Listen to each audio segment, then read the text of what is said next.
अचानक से residential doctors की बिल्डिंग के ऊपर गिरा।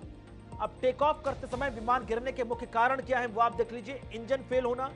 टेक ऑफ के समय इंजन पर सबसे ज्यादा दबाव होता है। अगर इस समय इंजन फेल हो जाए तो विमान रफ्तार नहीं पकड़ पाता और रनवे से आगे फिसल जाता है। तो पहला कारण इंजन का फेल होना, जिसकी वजह से अक्सर टेक ऑफ के तुरंत बाद प्लेन हादसे का शिकार होते हैं। दूसरा बड़ा कारण जो विमान हादसे का होता है वो है ओवरलोडिंग का। अगर विमान का वजन तय सीमा से ज्यादा हो, जैसे ईंधन ज्यादा है, माल या यात्री का वजन ज्यादा है, तो वो पर्याप्त स्थिति में लिफ्ट नहीं कर पाता और हवा में उठने से पहले डिसबैलेंस होकर तुरंत नीचे गिर जाता है।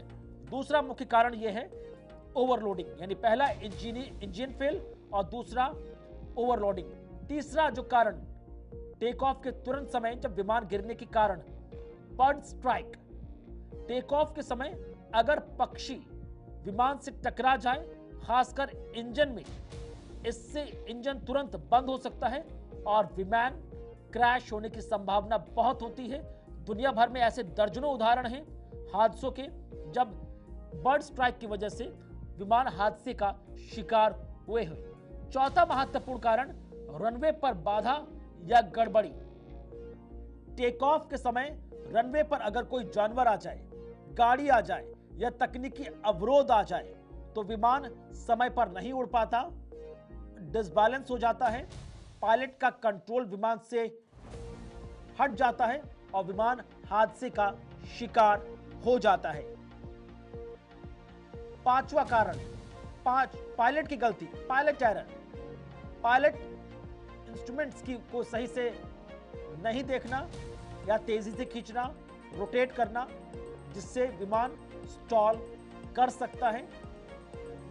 विमान हाई इंजीनियरिंग टेक्निक का एक उदाहरण है और जरा सा एक 0.1% एरर पायलट की गलती की वजह से हादसे में तब्दील हो जाती है। इसके अलावा तेज हवा या क्रॉस विंड भी है, जिसकी वजह से टेक ऑफ के दौरान विमान हादसे का शिकार हो जाते हैं।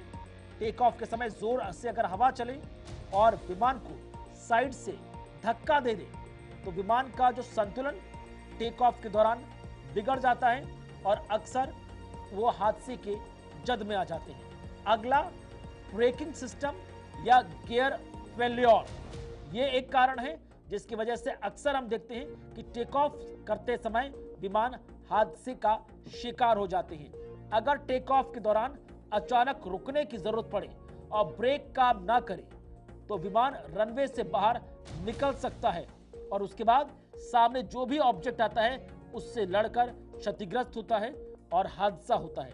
इसके अलावा ये लापरवाही है, सिस्टम चेक में लापरवाही, क्योंकि जब भी कोई विमान टेक ऑफ करता है तो उससे पहले 2 से 3 बार सिस्टम चेक प्रोसीजर होता है। अगर उस प्रोसीजर में जरा सी भी चूक की जाए तो टेक ऑफ के दौरान विमान हादसे का शिकार हो सकता है। टेक ऑफ से पहले सभी चेकलिस्ट को पूरा करना जरूरी होता है। हाई टेक इंजीनियर्स के द्वारा अगर कोई सुरक्षा प्रक्रिया स्किप की गई तो वो बड़ी गड़बड़ी में तब्दील हो सकती है। इसके अलावा टेक ऑफ और लैंडिंग के दौरान भी अक्सर हमने देखा है टेक ऑफ के दौरान विमान हादसे का शिकार होते हैं, लैंडिंग के दौरान विमान हादसे का शिकार होते हैं। तो टेक ऑफ और लैंडिंग फ्लाइट के सबसे जोखिमपूर्ण 2 समय होते हैं। आंकड़ों के अनुसार लगभग 80% एयर क्रैश इन्हीं 2 चरणों में होता है।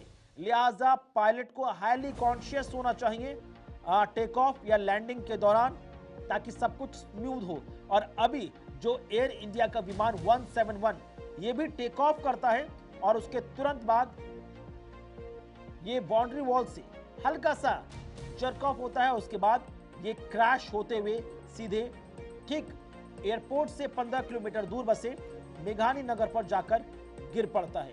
तो ये कुछ महत्वपूर्ण कारण हैं जो हमने आपको बताए किस तरह से ये विमान एयर इंडिया का 171 हादसे का शिकार यथासंभव हो सकता है। इन्हीं 7 से 8 कारणों में से एक कारण इस विमान के क्रैश होने का बताया जा रहा है। बहरहाल सरदार वल्लभ भाई पटेल अंतर्राष्ट्रीय हवाई अड्डा जो इंटरनेशनल एयरपोर्ट है, यहाँ की जो